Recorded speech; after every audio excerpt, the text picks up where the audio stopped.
അസ്സലാമലൈക്കും, നമസ്കാരം. ഇന്ന് ഞാൻ വന്നിട്ടുള്ളത് ഒരു ആണപ്പത്തലിൻ്റെ റെസിപ്പിയുമായിട്ടാണ്. വീഡിയോ ഇഷ്ടപ്പെടുന്നുണ്ടെങ്കിൽ ചാനൽ ഒന്ന് സബ്സ്ക്രൈബ് ചെയ്യണേ. സബ്സ്ക്രൈബ് ചെയ്യുമ്പോൾ ബെല്ലൈക്കൺ പ്രസ് ചെയ്ത് അതിൽ ഓൾ എന്ന ഓപ്ഷൻസ് കൂടി ഒന്ന് ക്ലിക്ക് ചെയ്യണം. അപ്പോൾ നിങ്ങൾക്ക് നോട്ടിഫിക്കേഷൻ ലഭിക്കും. അപ്പം ഞാനിപ്പം ഈ ആണപ്പത്തൽ ചെയ്യാൻ വേണ്ടിയിട്ട് ആദ്യം ഞാൻ 3 കപ്പ് പുഴുങ്ങലരിയാണ് എടുത്തിട്ടുള്ളത്. ഇതിനെ നമുക്ക് ചൂടുവെള്ളത്തിൽ കുതിർത്തെടുക്കണം. 3 മുതൽ 5 മണിക്കൂർ നേരം വരെ കുതിർത്തെടുക്കാം. അതിനുശേഷം കഴുകി ഡ്രെയിൻ ചെയ്തെടുത്തിട്ട് ഉപയോഗിക്കാവുന്നതാണ്. പിന്നെ ഇതിലേക്ക് ഞാനിപ്പോൾ 2 കപ്പ് തേങ്ങ ചിരകിയത്, ഇതൊരു തേങ്ങ മുഴുവനായിട്ട് തന്നെ ഉണ്ട്. പിന്നെ ഒരു സവാള, പിന്നെ കുറച്ച് പച്ചരി വെള്ളത്തിൽ കുതിർത്തിട്ടുണ്ട്, പിന്നെ ആവശ്യത്തിനുള്ള ഉപ്പ്, പിന്നെ ഈ അരിയിലേക്ക് കുറച്ച് പെരുംജീരകം, അതുപോലെ തന്നെ കുറച്ച് ചെറിയ ജീരകം, പിന്നെ ഗരം മസാലയും കൂടി ചേർത്ത് കൊടുക്കുന്നുണ്ട്. പിന്നെ ഈ ഇൻഗ്രീഡിയൻസ് എല്ലാം നമുക്ക് മിക്സിയിലേക്ക് ആഡ് ചെയ്യണം. ഞാനിപ്പോൾ ഉപയോഗിച്ചിട്ടുള്ളത് ബോധന റൈസാണ്. പിന്നെ നമുക്ക് വൈറ്റ് കുറുവ, പൊന്നി റൈസ് ഏത് വേണമെങ്കിലും ഉപയോഗിക്കാവുന്നതാണ്. പുഴുങ്ങലരി ഏത് വേണമെങ്കിലും നമുക്ക് ഉപയോഗിക്കാം. പിന്നെ അതിലൊരു ഇത്തിരി കട്ടി കിട്ടാൻ വേണ്ടിയിട്ടാണ് ഇപ്പോൾ പച്ചരി ചേർക്കുന്നത്. പിന്നെ നമ്മൾ തേങ്ങയൊക്കെ ചേർത്തിട്ട് ചെയ്യുമ്പോൾ നമുക്ക് നന്നായി സോഫ്റ്റ് ആയിരിക്കുമല്ലോ. അപ്പോൾ അതുകൊണ്ട് ഇത്തിരി ഒരു കട്ടി കിട്ടാനാണ് പച്ചരി ഉപയോഗിച്ചിട്ടുള്ളത്. പിന്നെ ഈ ഇൻഗ്രീഡിയൻസിനെ മിക്സിയിൽ കുറച്ച് ചേർത്തിട്ട് ഈ അരിയുടെ കണക്കായിട്ട് തന്നെ വെള്ളം ചേർത്ത് കൊടുക്കുക. അതിനുശേഷം നമുക്കിതൊന്ന് അരച്ചെടുക്കണം. പിന്നെ ഇതിപ്പോൾ ഞാനിപ്പോൾ അരച്ചെടുത്തിട്ടുണ്ട്. പിന്നെ ഇതിൽ വെള്ളം നോക്കിയിട്ട് വീണ്ടും ചേർത്ത് കൊടുക്കാം. പിന്നെ ആവശ്യത്തിനുള്ള ഉപ്പ് കൂടി ചേർത്ത് കൊടുക്കുക. പിന്നെ ഇതിലേക്ക് നമ്മൾ പുഴുങ്ങലരിയുടെ പൊടി തന്നെ ഉപയോഗിച്ചിട്ടാണ് ഇത് കുഴച്ചെടുക്കേണ്ടത്. ഞാനിപ്പോൾ റേഷൻ അരിയുടെ പൊടിയാണ് ഉപയോഗിച്ചിട്ടുള്ളത്. ഞാൻ പറഞ്ഞ പോലെ തന്നെ ഏതെങ്കിലും ഒരു പുഴുങ്ങലരിയുടെ പൊടി നമുക്ക് ഉപയോഗിക്കാവുന്നതാണ്. പൊന്നി റൈസ് അല്ലെങ്കിൽ വൈറ്റ് കുറുവ ഏത് വേണമെങ്കിലും നമുക്ക് ഉപയോഗിക്കാം. പിന്നെ ഈ ഒരു റെസിപ്പിക്ക് ചില നാട്ടിലൊക്കെ കക്കറൊട്ടി, അതുപോലെ തന്നെ കുഞ്ഞു റൊട്ടി എന്നൊക്കെ പറയാറുണ്ട്. ഞങ്ങളുടെ നാട്ടിൽ ഇതിന് ആണപ്പത്തിൽ, ഇറച്ചിപ്പത്തിൽ എന്നൊക്കെയാണ് പറയുന്നത്. പിന്നെ ഇതിനെ ഒന്ന് കുഴച്ചെടുക്കുക. നല്ലൊരു ഡോ ആയിട്ട് വരുന്ന രീതിയിൽ കുഴച്ചെടുക്കുക. പിന്നെ നമ്മൾ ചേർക്കുന്ന വെള്ളത്തിനനുസരിച്ചിട്ടാണ് അരിപ്പൊടി അങ്ങനെ ചേർക്കേണ്ടി വരിക. അതുകൊണ്ടാണ് പ്രത്യേകിച്ച് ഒരളവ് പറയാത്തത്. പിന്നെ കയ്യിൽ ഒരല്പം എണ്ണ തടവിട്ടുണ്ട്. ഞാനിപ്പോൾ ഒരു പ്ലേറ്റിലും എണ്ണ തടവി കൊടുത്തിട്ടുണ്ട്. പിന്നെ അതിലൊരു ചെറിയൊരു ഉരുള ബോളെടുത്തിട്ട് നമ്മൾക്ക് കൈവെള്ളയിൽ വെച്ചിട്ട് അങ്ങനെ ഒരു കോയിൻ ഷേപ്പിലാക്കിയിട്ട് അങ്ങനെ പരത്തിയെടുക്കാം. ഒരുപാട് വലിപ്പം കൂടി പോകേണ്ട, ചെറിയ വലിപ്പത്തിൽ മാത്രം ചെയ്താൽ മതി. ഞാനിപ്പോൾ ചെയ്ത് കുറച്ചൊക്കെ അങ്ങനെ വലിപ്പം കൂടി വന്നിട്ടുണ്ട്.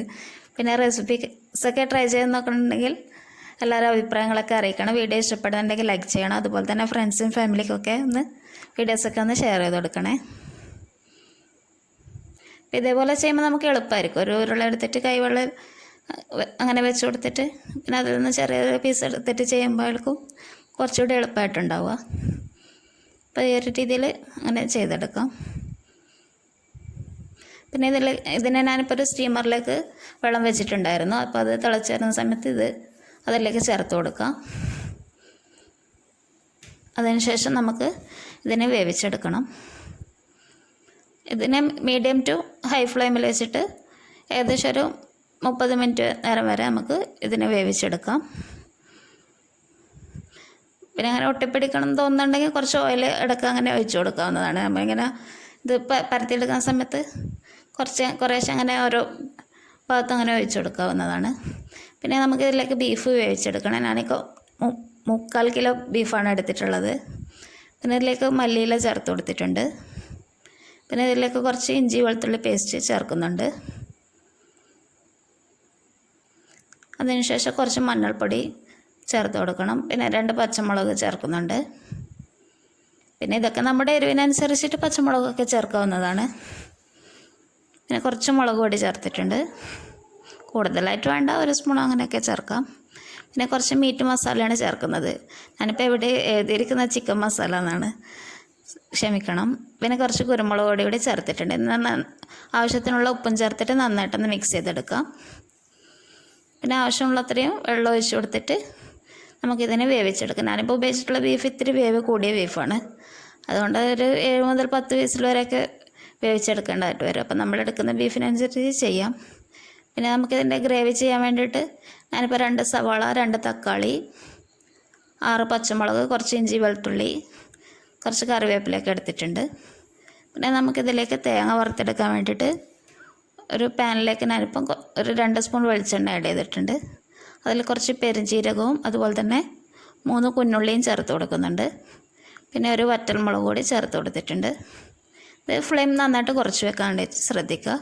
പിന്നെ കുറച്ച് കറിവേപ്പിലയും ചേർത്തിട്ട് തേങ്ങ ചേർത്ത് കൊടുക്കുക. ഞാനിപ്പോൾ ഒരു തേങ്ങയുടെ 3/4 ഭാഗത്തോളം ചേർത്ത് കൊടുക്കുന്നുണ്ട്. ഇത് ചെറിയ തീയിൽ നന്നായിട്ടൊന്ന് റോസ്റ്റ് ചെയ്തെടുക്കണം. ഫ്ലെയിം കൂട്ടി കൊടുക്കരുത്, അപ്പോൾ ഒരു കരിഞ്ഞ ചുവ വരും. നമ്മൾ റെസിപ്പി ചെയ്ത് കഴിഞ്ഞാൽ ആ ഒരു ചുവ എന്തായാലും മുന്നിട്ട് നിൽക്കും. അതുകൊണ്ട് ഫ്ലെയിം കൂട്ടി കൊടുക്കാൻ പാടില്ല. വളരെ ചെറിയ തീയിൽ മാത്രം ചെയ്തെടുക്കും. പിന്നെ കുറച്ച് കുരുമുളക് പൊടി ഞാൻ ചേർക്കുന്നുണ്ട്. പിന്നെ 1 സ്പൂൺ മല്ലിപ്പൊടി ഞാനിപ്പോൾ ചേർത്തിട്ടുണ്ട്. ഇത് നന്നായിട്ട് തേങ്ങ റോസ്റ്റായി വരുന്ന സമയത്ത് മാത്രം ചേർത്ത് കൊടുക്കുക. ഇനി മല്ലിപ്പൊടിയുടെ ഒന്ന് പച്ചമണം മാറുന്നത് നന്നായിട്ടൊന്ന് വഴറ്റി കൊടുക്കാം. അതിനുശേഷം ഫ്ലെയിം ഓഫ് ചെയ്യാം. പിന്നെ ഞാനിപ്പം ബീഫിൻ്റെ മസാല ചെയ്യാൻ വേണ്ടിയിട്ട് ഞാനിപ്പോൾ ഒരു പാനിലേക്ക് കുറച്ച് വെളിച്ചെണ്ണ ചേർത്തിട്ടുണ്ട്. അതിലേക്ക് ഇഞ്ചി വെളുത്തുള്ളി പേസ്റ്റ് അതുപോലെ തന്നെ പച്ചമുളകും ചേർക്കുന്നുണ്ട്. ഞാനിപ്പോൾ 6 പച്ചമുളക് വരെ എടുത്തിട്ടുണ്ട്. നമ്മുടെ എരിവിനനുസരിച്ച് ചേർത്ത് കൊടുക്കാം. പിന്നെ അതിലേക്ക് ഞാനിപ്പോൾ കുറച്ച് ചെറിയ ജീരകവും ചേർത്തിട്ടുണ്ട്. പിന്നെ ഇതിൻ്റെ പച്ചമണം മാറുന്നതുവരെ ചെറിയ തീയിൽ നന്നായിട്ട് വഴറ്റി കൊടുക്കണം. പിന്നെ ഉലുവയൊക്കെ ചേർക്കാൻ ഇഷ്ടമുള്ളവർക്ക് ചേർക്കാൻ കുഴപ്പമൊന്നുമില്ല. പിന്നെ ഒരു വറ്റൽമുളക് കുറച്ച് കറിവേപ്പില കൂടി ചേർത്ത് കൊടുക്കുക. ഇത് നന്നായിട്ടൊന്ന് വഴറ്റി കൊടുക്കണം. പിന്നെ നമ്മളിതിലേക്ക് ഇപ്പോൾ സവാള ചേർക്കുകയാണ്. ഞാനിപ്പോൾ 2 മീഡിയം സൈസിലുള്ള സവാളയാണ് എടുത്തിട്ടുള്ളത്. അത് ഇതിലേക്ക് ചേർത്ത് കൊടുക്കാം. ഇനി ഇതിനെ ഒന്ന് മീഡിയം ഫ്ലെയിം വെച്ചിട്ട് നന്നായിട്ടൊന്ന് ഇളക്കി കൊടുക്കുക. നന്നായിട്ടൊന്ന് വഴറ്റണം. പിന്നെ കുറച്ച് മഞ്ഞൾപ്പൊടി ചേർത്ത് കൊടുത്തിട്ടുണ്ട്.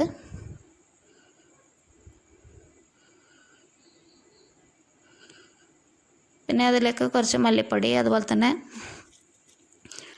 കുറച്ച് മീറ്റ് മസാലപ്പൊടിയൊക്കെ ചേർക്കുന്നുണ്ട്.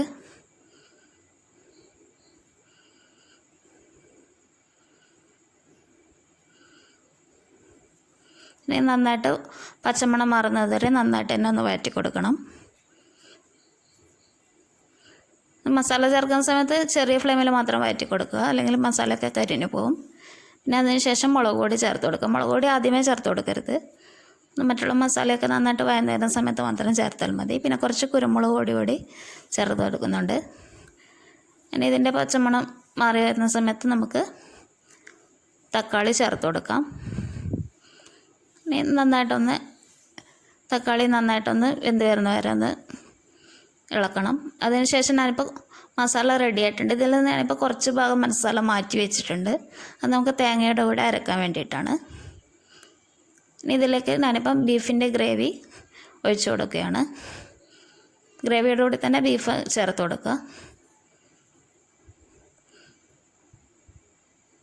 പിന്നെ ഈ സമയത്ത് തന്നെ നമുക്ക് എരിവും ഉപ്പൊക്കെ നോക്കിയിട്ട് അങ്ങനെ ആവശ്യമുണ്ടെങ്കിൽ ചേർത്ത് കൊടുക്കണം.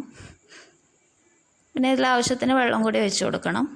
പിന്നെ ഇതിനെ നമുക്കൊന്ന് ഹൈ ഫ്ലെയിമിൽ വെച്ചിട്ട് നന്നായിട്ടൊന്ന് തിളപ്പിച്ചെടുക്കുക.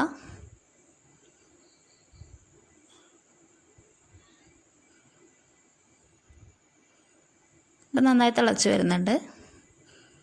ഇനി ഇതിലേക്ക് കുറച്ച് മല്ലിയില കൂടി ചേർത്ത് കൊടുത്തിട്ട് നമുക്ക് ഫ്ലെയിം ഓഫ് ചെയ്യാവുന്നതാണ്.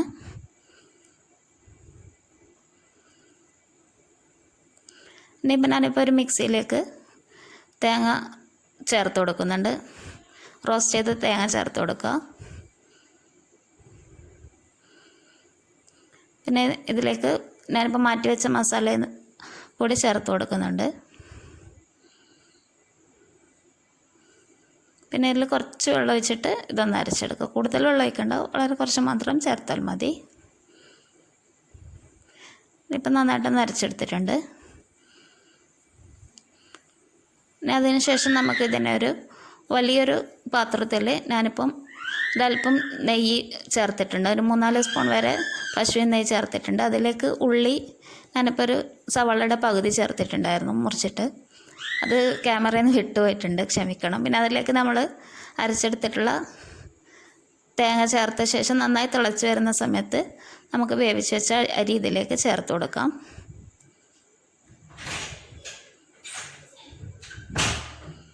അതിനുശേഷം നന്നായിട്ടൊന്ന് ഇളക്കി കൊടുക്കണം.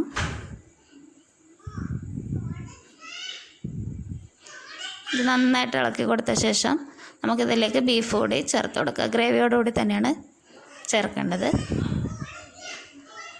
അതിനുശേഷം നമുക്കിതിലേക്ക് കുറച്ച് മല്ലിയില കൂടി ചേർത്ത് വെച്ച ശേഷം ഒന്ന് നന്നായിട്ട് മിക്സ് ചെയ്തിട്ട് മൂടി വെച്ചിട്ട് നമുക്കൊരു 10-15 മിനിറ്റ് വരെ ഒന്ന് ചെറിയ ഫ്ലെയിമിൽ അടച്ച് വെക്കാം. ഇപ്പം നമ്മുടെ അടിപൊളി ആണപ്പത്തൽ റെഡി ആയിട്ടുണ്ട്.